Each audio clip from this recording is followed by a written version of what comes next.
Pieces in shorts programme में एक बार फिर से आपका स्वागत है। आज का विषय है मखाना बोर्ड बनाने की घोषणा। सबसे पहले देखते हैं ये खबरों में क्यों है। हाल ही में केंद्रीय बजट में वित्त मंत्री निर्मला सीतारमण ने मखाना के उत्पादन, मार्केटिंग और प्रसंस्करण को बढ़ावा देने के लिए बिहार में मखाना बोर्ड स्थापित करने की घोषणा की है। चलिए अब जानते हैं मखाना बोर्ड के बारे में। इसका उद्देश्य मखाना किसानों को फायदा पहुंचाना है। इसका गठन 100 करोड़ रुपए के बजट के साथ किया गया है। इस बजट का प्रयोग किसानों को प्रशिक्षण देने, निर्यात क्षेत्र को बढ़ावा देने और खाद्य प्रसंस्करण उद्योग में निवेश बढ़ाने में किया जाएगा। यह बिहार में खाद्य प्रसंस्करण उद्योग की कमी और निर्यात बुनियादी ढांचे की समस्या दूर करेगा। दरअसल राज्य के हवाई अड्डों पर कार्गो सुविधा न होने से निर्यात में रुकावट आती है। चलिए अब जानते हैं मखाना के बारे में। इसे अंग्रेजी में आमतौर पर फॉक्स नट के नाम से जाना जाता है। यह कांटेदार जल लिली या गोर्गन पौधे या यूरियल फेरोक्स का सूखा हुआ खाद्य बीज है। यह पौधा पूरे दक्षिण और पूर्वी एशिया में मीठे पानी के तालाबों में पाया जाता है।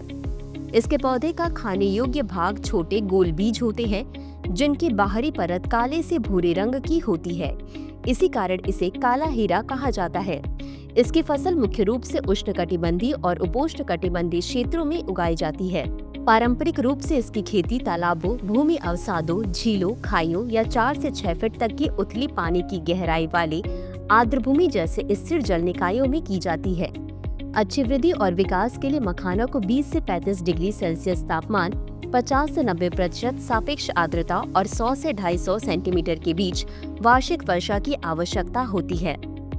मिथिला मखाना या माखन वानस्पतिक नाम यूरिले फेरोक्स सालिसब बिहार और नेपाल के मिथिला क्षेत्र में उगाया जाने वाला एक विशेष किस्म का मखाना है। इस मखाने में कैल्शियम, मैग्नीशियम, आयरन तथा फास्फोरस जैसे सूक्ष्म पोषक तत्वों के साथ प्रोटीन व फाइबर होता है। इसे वर्ष 2022 में भौगोलिक संकेत यानी GI टैग प्राप्त हुआ। तो चलिए अंत में देखते हैं आज के अभ्यास प्रश्न को। मखाना बोर्ड के संदर्भ में निम्नलिखित कथनों पर विचार कीजिए। 1. इसका गठन 1000 करोड़ रुपए के बजट के साथ किया गया है। 2. बजट में बिहार में मखाना बोर्ड स्थापित करने की घोषणा की गई है।